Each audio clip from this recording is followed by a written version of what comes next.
এখন আমি সংক্ষিপ্ত আকারে আমাদের একনিষ্ঠ কর্মী জনাব রাহিম হোসেনকে কিছু কথা বলার জন্য আহ্বান করছি।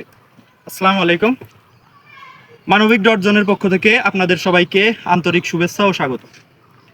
আপনারা জানেন মানবিক ডটজনের মূল লক্ষ্য হচ্ছে গিয়ে জনকল্যাণমুখী কার্যক্রমগুলো সম্পাদন করা। যেমন সমাজের বিভিন্ন জনকল্যাণমুখী কাজ, যেমন এই রাস্তাটা দীর্ঘদিন যাবৎ পড়ে আছে, কিন্তু কোনো সরকারি ভাবে কোনো অনুদান আসে নাই, কিংবা চেয়ারম্যান মেম্বারও এইগুলো দেখে নাই। কিন্তু আমাদের এই সোনার ছেলেরা মানবিক ডটজনের যারা আছে, এদের সবার অপরিসীম কৃতিত্ব। তাদের সবাইকে আমি সাধুবাদ জানাই যে জনগণের সুবিধার্থে তারা এই কাজগুলো সম্পাদন করছে। আমি তাদের জন্য দোয়া করি এবং পাশে থাকবো, অনুপ্রেরণা দেই। ভবিষ্যতে আরো বড় বড় কাজগুলো আমরা সম্পাদন করব। এবং এই কাজের সহযোগিতায় আছেন জনাব মোহাম্মদ মাসুদুর রহমান মুহিব, আমাদের জব্বার স্যার, আমাদের কাকু নবাই মণ্ডল, আব্দুর রব মণ্ডল, এবং আনুষাঙ্গিক আমার ফ্রেন্ড সার্কেল যারা আছে বিদেশে, দেশে এবং বিদেশে, তাদের সবাইকে আমি ধন্যবাদ দিয়ে ছোট করতে চাই না। আসলে তাদের কৃতিত্ব অপরিসীম।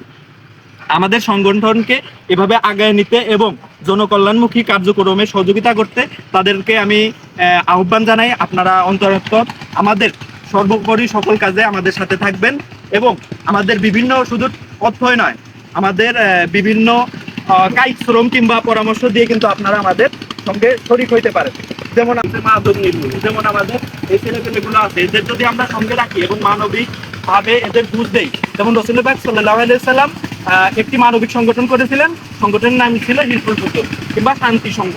এরই ধারাবাহিকতায় আমরা একটি মানবিক সংগঠন তৈরি করছি। সংগঠনের নাম হচ্ছে মানবিক ডটজন।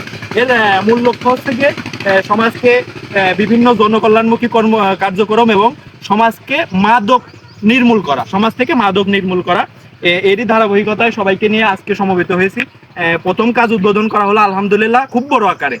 এটা রাস্তার কাজ দিয়ে আসলে কোনো সংগঠনে কিন্তু সর্বপ্রথম এত বড় বৃহৎ আকারে ধারণ করতে পারে না, কিন্তু আপনাদের দয়, সকলের সহযোগিতা এবং আমাদের মানবিক ডটজনের সমস্ত উপদেষ্টা মণ্ডলী এবং আমাদের সোনার ছেলেরা, আমি বলি সোনার ছেলেরা, বর্তমান যুগে এরকম আসলে কোনো সংগঠনে কিংবা কোনো এলাকায় আমি এক ডাকে এত ভালো কাজে এত সাড়া পাই নাই।